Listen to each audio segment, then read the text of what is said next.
Joe here from ActionX. Welcome to What's in the Tuber. Welcome back. If this is your 9th and final Doom Patrol Season 2 episode review, we reached the end of Season 2, everyone. I can't believe it's here. I will say this. Fuck the coronavirus, man. I mean, how much can you suck when literally the show is building, this season is building to this one moment, this epic moment. You leave us on such a big cliffhanger, and then, you know, stupid virus ruined everything. Now, again, I know there are bigger problems in the world. I understand that, but still, understand from my shoes is that literally watching the last moments of this episode was like, oh shit, I can't wait to the finale. I was like, oh shit, this is the finale. And instead of like, I was thinking initially like, oh, they're gonna sew in scenes from episode 10 into this episode to make at least the conclusion worth it, but then it just didn't, because my guesstimation is that they didn't have the footage they would need to really wrap up the episode, to really wrap up the season properly. So now we have this like really gaping open hole for season 3 to like fill in, and hopefully we will get season 3. I don't think they haven't announced anything just quite yet, but man, fuck the coronavirus, man. I mean, this is just another reason to say fuck it. So anyway, yeah, so that was kind of but you know what, I really did dig this episode. I think this was like a good finale. Again, I know this wasn't meant to be the finale. There was supposed to be another episode after this. But it did answer some questions. It did leave us in some interesting places where I guess whenever we do get a season 3, it'll leave us with a lot of room to explore. But with that being said, let's go for the Butcher recap so I can actually talk about this episode. So I believe this episode begins with where do we begin? That's the thing. We don't start in the carnival just yet. I think we begin at the manor. Jane is still, well, the Jane that we know, the personality is underwater in the well, and she's not.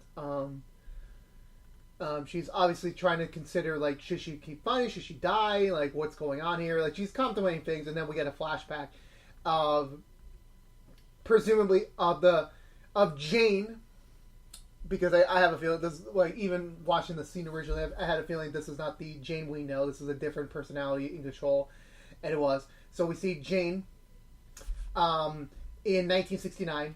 She's working as a waitress in some diner. And outside she meets this, well, not me, but like she runs into the usual musician. They seem to be already on decent terms, although this Jane is a little bit more timid than the one we know before. She's a little bit more not certain on things, but it seems like these two are very much romantically interested in each other, and it comes to the point where the guy asks her out on a date for Saturday, and she happily agrees. But then we come back to present day, where back at the manor, Cliff trying to look for a nice shirt for the upcoming wedding, which I'm presuming is like fairly quick. Like literally, they already like, considering the fact like accounting walking time back / the current event, it's only been a day. So I guess that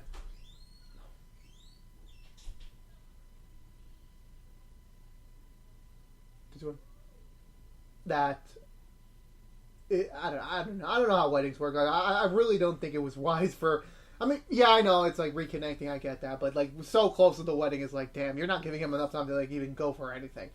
But yeah, so Larry and Miranda, because Miranda's now taking over Jane's body, are taking over. They help out Cliff on the matter, but before they're able to like kind of proceed forward with things, as well as Cyborg. Well, Vic is currently going through depression because, of course. The girl he likes, Rory, turns out to be evil, turned out to be bad, and now he's kind of depressed. Like, should he? Like, he's got a lot of mixed feelings right now. Rita's trying to help him, but he's not really budging. However, the group starts to form back up again when the spider, one of Dorothy's imaginary friends, shows up and kind of warns them, like, hey, something's going down in the carnival, in this fair. Dorothy, the Candlemakers are unleashed. You guys gotta go stop them. And everyone's totally on board considering the current crisis at hand. But Cliff is obviously like, nope, I don't want to go. I got the wedding to go to. Like, this is my chance to be, you know, back in my daughter's life. I'm not gonna like miss her own wedding so that so just to save the world type of thing. But the others managed to convince him through the power of family and such like that. So the group heads out via Miranda's teleportation powers. They meet up with it's not Whitney, but it's something similar. I forgot. Like I had the name memorized a couple weeks ago, but then I forgot. It's Mark Shepard's character. I forgot his name. I'm sorry, but so he's there. He meets with the Doom Patrol. He kind of informs them like, "Hey, this situation is basically lost. Like you're facing against a freaking god, somewhat or something. I don't know what he's classified as. I really don't know. But he's basically telling him like, yeah, you're gonna lose this battle. Like there's absolutely no way you guys gonna be able to beat him. You guys should just run." Before he's able to do anything, he does warn him that warns him that he's gonna use your imaginary friends to take you guys down, and then he also gets taken away by a fucking gnome of all things. I think it's a gnome or some weird creepy little doll thing, something like that.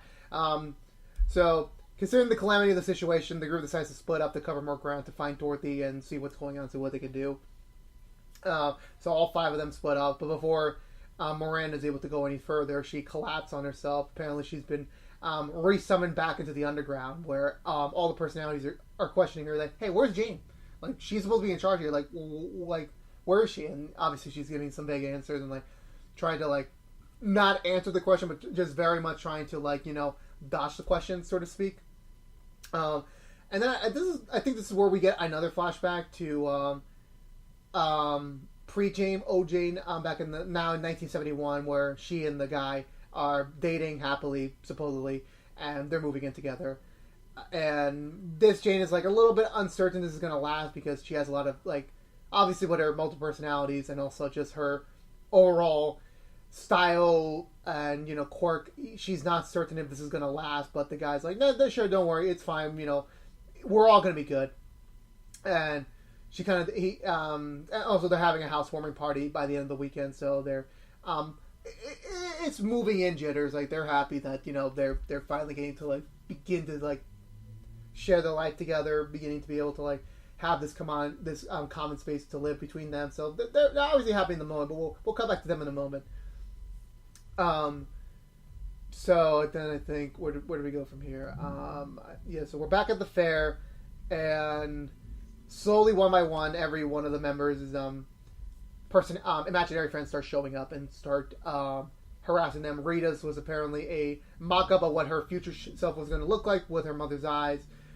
Vic's was a cowboy that looks like his dad, probably just a representation of who he wished his father really was at the time. I think Larry's was. I forgot what Larry's was. Larry's literally just came out of nowhere, and then literally it was just all of a sudden he just loses. There was no real fighting. It was just boom, done. You're done.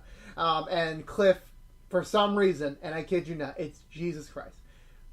Cliff's imaginary friend is a curse-swearing Jesus Christ. Is this Preacher or something? Or something? I don't know. I haven't seen Preacher. It's on my list, but I think that's the right reference to make here. I think, but anywho, so they each one by one. Sorry about my voice. One by one, fight handle their imaginary friends. Rita tries to update on hers and why she gave her up, why she kind of grew out of her, so to speak. Via the power of tap dancing or stuff like that. So. Vic is was going to take down his cowboy one, but then they start talking about Rory and start talking about what Vic should do. Cliff just getting his ass whooped by Jesus Christ over here. Another thing that I never thought I would be saying in the history of my life, I literally just saw a robot man got his ass whooped by Jesus Christ. That is a thing that happened. Okay, why not? That's the thing that just happened. So eventually, not eventually. So also during the battle with Jesus, Robot Man starts losing some of his pieces. His eye gets busted up, his right arm gets thrown out, and then once it seems like he kind of conquered his imaginary friend, complicated pastor, whatever you want to call it. Then Candlemaker takes over and destroys him just one fucking attack, and he's all in peace, and I'm holy shit. Sorry for my language. Eventually Rita does get affected by the Candlemaker, then Vic as well, and And then I don't know what came first. Yeah, no. Yeah, so after that, we come back to Miranda / Jane, and we get the last of the flashback. So it turns out that not yet. No, we'll get this. Sorry, I'm out of order here. But so we cut back to the flashback back in '71. This time at the party itself. It seems like everything's going well, and everyone's having fun. Jane or whoever and her boyfriend are like having a great party. Everything's going well, and then all of a sudden, she meets one of his bosses, and they walk together to the kitchen to go get some more drinks. And Jane spots a pair of women and men all kissing each other, like just all of a sudden. And initially, Jane thought like, oh, this is just they're just drunk, they're all happy, such like that. But then eventually, the boss starts kissing her too. But then she kind of pulls away, and everyone's kind of giving her that dirty look, like, what's going on? What's going on? And then eventually, she goes to her boyfriend, kind of explaining like what's going on, but instead of getting the usual reaction, which is like, well, my usual reaction if I was to be in this scenario would be I would have immediately punched the dude out, like you can't do that. She's already in another relationship. You just can't do that. But he doesn't give that response. He just is more of the oh, okay, like very cool. Like this is normal. So it's like it's already ringing alarms in Jane's head, like something's wrong here. But he pulls her aside. It turns out that this is an orgy party. Yeah, another thing I never thought I would say on camera or anything just related to anything I would say, they're going to have an orgy party. That's the whole point of it's not really a housewarming party. It's more of a, hey, we have a pretty spacious place to kind of, have all of our people just bang each other out. Oh, thank God, finally it's warm enough to drink.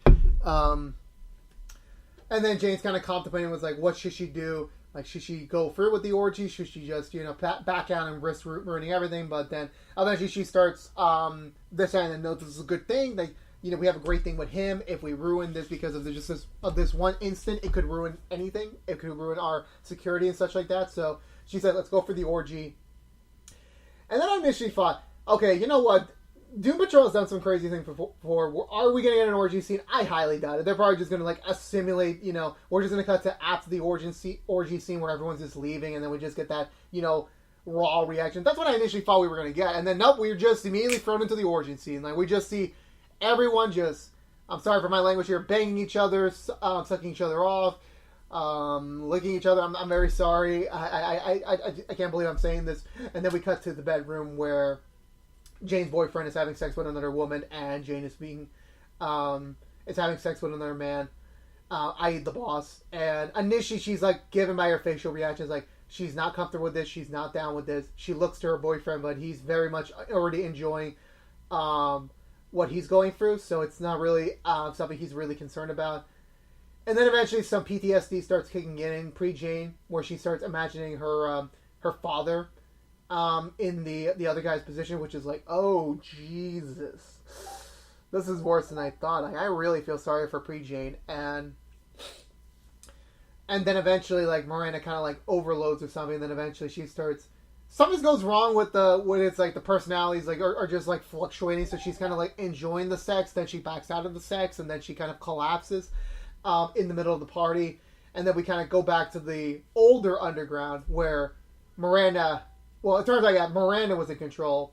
Sans a different outfit, sans a different outlook, and it kind of looks like she's getting shunned by the whole you made this choice, and the little girl who I think is the original the main person who was in charge.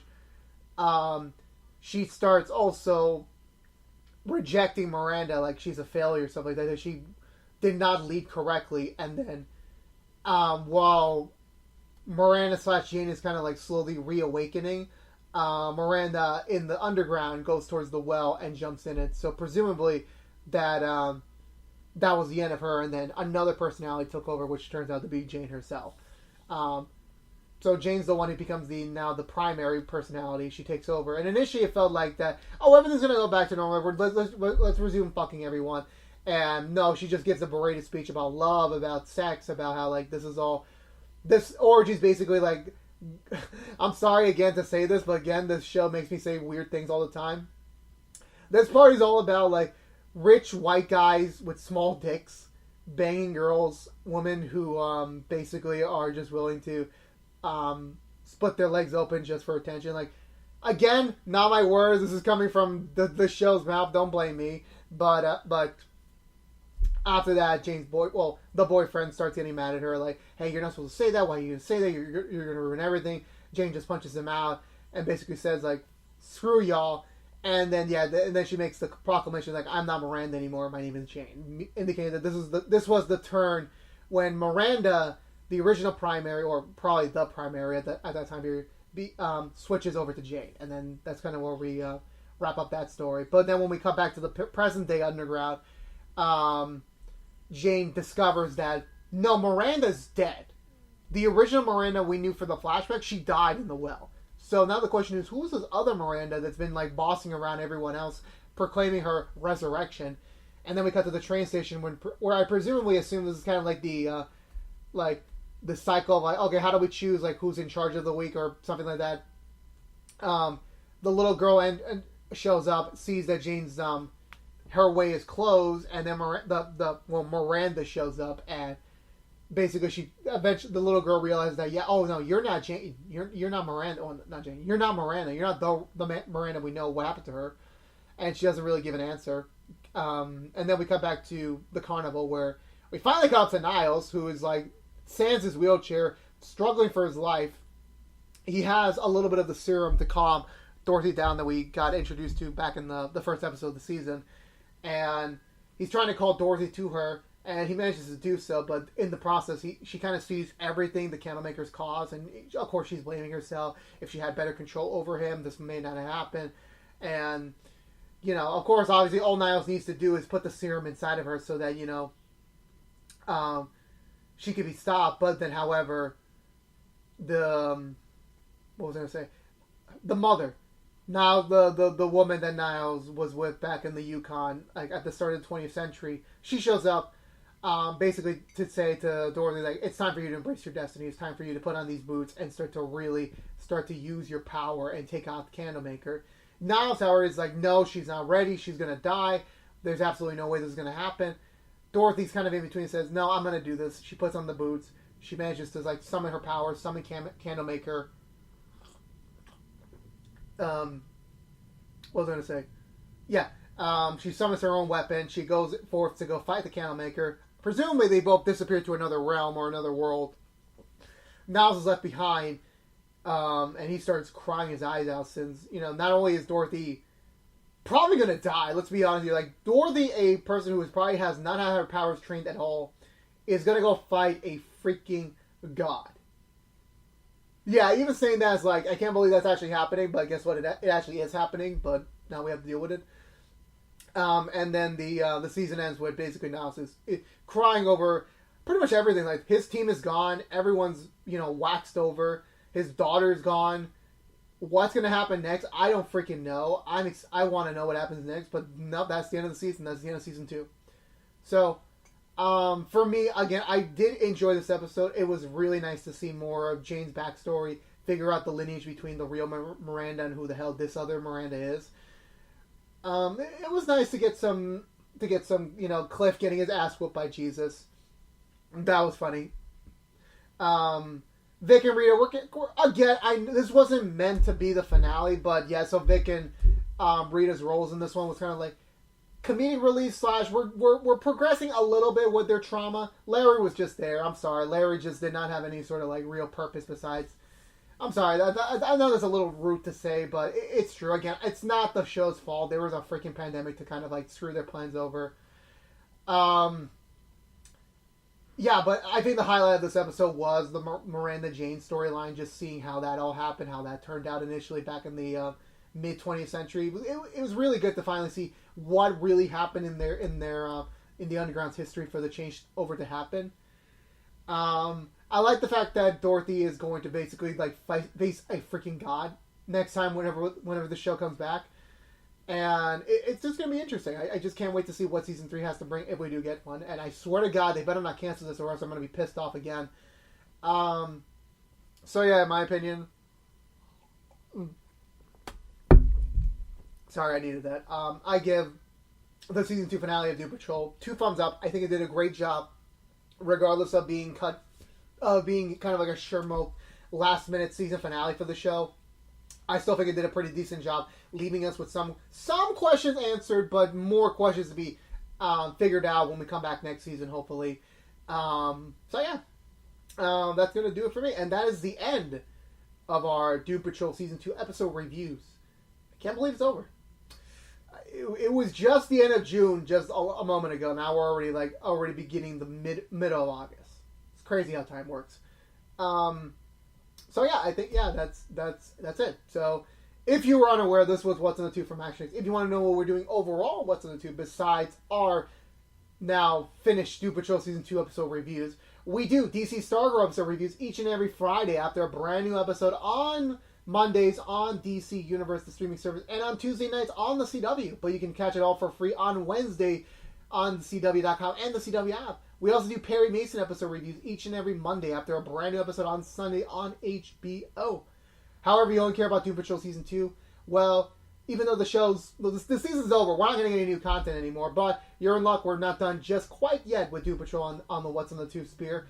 Next week, we're doing a proper Season 2 review where we're going to be discussing a preliminary review, no spoilers, just getting people who are very much unaware of, like, should they even watch Doom Patrol, should they get into it, that sort of thing. Then we'll move into spoilers, which is basically going to be a continuation of what I was just talking about today with the the 9 reviews leading up to that. That's kind of going to be like a 10th part, if that's something to understand. And then the week after that, we'll be doing a Season 3 prediction and hope video, and I'll be talking about, like, what I hope to see in Season 3, what I hope to see, like, what do I want to see in the next season of Doom Patrol if we get one, and when we would get one, because HBO Max would be idiots to cancel the show.